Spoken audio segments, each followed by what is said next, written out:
السلام عليكم ورحمة الله وبركاته. نحمده ونصلي على رسوله الكريم. أما بعد فأعوذ بالله من الشيطان الرجيم. بسم الله الرحمن الرحيم. قال يا بني إني أرى في المنام أني أذبحك فانظر ماذا ترى. قال يا أبت افعل ما تؤمر ستجدني إن شاء الله من الصابرين. وقال رسول الله صلى الله عليه وسلم هو سنة أبيكم إبراهيم أو كما قال النبي عليه الصلاة والسلام.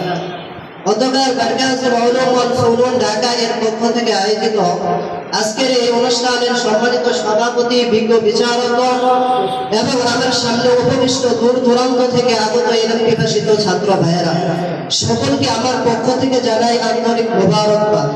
সম্মানিত উপস্থিতি, আজকে আমার আলোচনা বিষয় হচ্ছে কুরবানির ইতিহাস, গুরুত্ব এবং তার ফজিলত।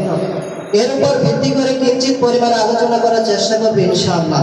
সম্মানিত উপস্থিতি, যদি আমরা কুরবানির ইতিহাস এবং গুরুত্ব সম্পর্কে জানতে চাই, তাহলে আমাদেরকে লক্ষ্য করতে হবে ইব্রাহিম আলাইহিস সালামের জীবনের দিকে।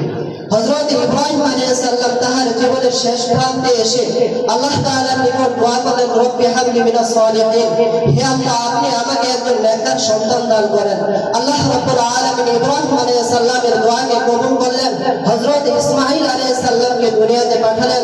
এবার শুরু হলো ইব্রাহিম আলাইহিস সালামের জীবনের পরীক্ষা। আল্লাহ রাব্বুল আলামিন আদেশ করলেন, ইব্রাহিম তুমি তোমার সন্তান ইসমাঈল এবং হাজরাকে মরুভূমির প্রান্তে রেখে এসো। এবার ইব্রাহিম আলাইহিস সালাম তার সন্তান ইসমাঈল আর হাজরাকে মরুভূমির প্রান্তে রেখে আসলেন। এবার আল্লাহ তাআলা হযরত ইসমাঈল আলাইহিস সালামের পায়ের গোড়ালি থেকে জমজমের পানি নাযিল করে দিলেন। সেখান থেকেই জমজমের কুয়া সেখান থেকেই তৈরি হয়েছে। এবার আমরা যদি দৃষ্টিপাত করি ইব্রাহিম আলাইহিস সালামের ঘটনার দিকে, দেখতে পাবো ইব্রাহিম আলাইহিস সালাম তার সন্তান ইসমাঈল আলাইহিস সালামকে নিয়ে বাইতুল্লাহ নির্মাণ করেছিলেন। তো হযরত ইব্রাহিম আলাইহিস সালামকে এবার আল্লাহ তাআলা আদেশ করলেন, হে ইব্রাহিম তুমি তোমার প্রিয় সন্তান ইসমাঈলকে আমার জন্য কুরবানি করো।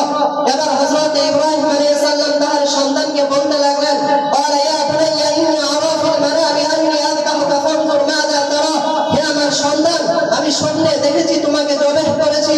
এবার হযরত ইসমাঈল আলাইহিস সালাম কি সুন্দর জবাব দিলেন। ইসমাঈল আলাইহিস সালাম বলতে লাগলেন,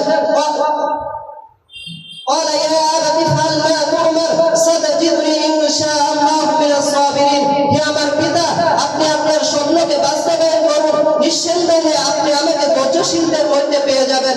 এখন বর্তমান সমাজে যদি আপনি ইব্রাহিম আলাইহিস সালামের সন্তান জবাহের কুরবানি দেখতে চান, তাহলে আমাদেরকে লক্ষ্য করতে হবে ফিলিস্তিনের দিকে, কিভাবে তারা মসজিদুল আকসাকে আজাদ করার জন্য তারা প্রতিনিয়ত তাদের সন্তানকে আল্লাহর রাস্তায় কুরবানি করে দিচ্ছে। হযরত ইব্রাহিম আলাইহিস সালামের কুরবানি যদি আপনি দেখতে চান, তাহলে আমাদেরকে নজর করতে হবে আরাকানের দিকে, কিভাবে তারা তাদের ভূখণ্ডকে রক্ষা করার জন্য তারা প্রতিনিয়ত তাদের ভূখণ্ডকে রক্ষা করার জন্য তারা প্রতিনিয়ত তাদের জীবনকে আল্লাহর রাস্তায় কুরবানি করে দিচ্ছে। যদি আপনি ইব্রাহিম আলাইহিস সালামের কুরবানি করার পদ্ধতি দেখতে চান, তাহলে আমাদেরকে লক্ষ্য করতে হবে হিন্দুস্তানের কাশ্মীরের দিকে, যেখানে তারা প্রতিনিয়ত তাদের ভূখণ্ড কাশ্মীরকে রক্ষা করার জন্য তাদের সন্তানকে আল্লাহর রাস্তায় কুরবানি করে দিচ্ছে। সম্মানিত উপস্থিতি, বর্তমান সমাজের তথাকথিত কিছু নাস্তিক রয়েছে, যারা মুসলমানদের কুরবানির গুরুত্বকে নষ্ট করার জন্য তারা নানা রকমের যুক্তি তারা মুসলমানদের সামনে উপস্থাপন করে। তারা বলে রয়েছে যারা মুসলমানদের কুরবানি করার গুরুত্বকে নষ্ট করার জন্য তারা মুসলমানদের সামনে বিভিন্ন রকমের যুক্তি তারা উপস্থাপন করে। তারা বলতে লাগে কুরবানির নামে তোমরা পশু হত্যা করো না, কিন্তু সে সমস্ত নাস্তিকদের চোখের সামনে এই দৃশ্য কখনো বেশি ওঠে না। কিভাবে ফিলিস্তিনের মুসলমানদেরকে শহীদ করা হচ্ছে, কিভাবে আরাকানের মুসলমানদেরকে নির্যাতিত করা হচ্ছে, কিভাবে কাশ্মীরের মুসলমানদেরকে নির্যাতিত করা হচ্ছে। সম্মানিত উপস্থিতি, যদি আপনি কুরবানির ফজিলত সম্পর্কে জানতে চান, তাহলে আমাদেরকে সাহাবায়ে কেরাম রাদিয়াল্লাহু তাআলা আনহুম দিকে লক্ষ্য করলে দেখতে পারবো সাহাবায়ে কেরাম রাদিয়াল্লাহু তাআলা আনহুম আজমাইনগণ নবী সাল্লাল্লাহু আলাইহি ওয়াসাল্লামকে প্রশ্ন করলেন, ইয়া রাসূলুল্লাহ হাদিহি আদাহি ইয়া রাসূলুল্লাহ, ইয়া রাসূলুল্লাহ এই কুরবানি কি, এর হাকিকত কি? নবী সাল্লাল্লাহু আলাইহি ওয়াসাল্লাম উত্তর দিলেন, হুয়া সুন্নাত আবিকুম ইব্রাহিম, এটা তোমাদের পিতা ইব্রাহিম আলাইহিস সালামের সুন্নাহ। এবার সাহাবায়ে কেরাম রাদিয়াল্লাহু তাআলা আনহুম আজমাইন প্রশ্ন করলেন, ইয়া রাসূলুল্লাহ এর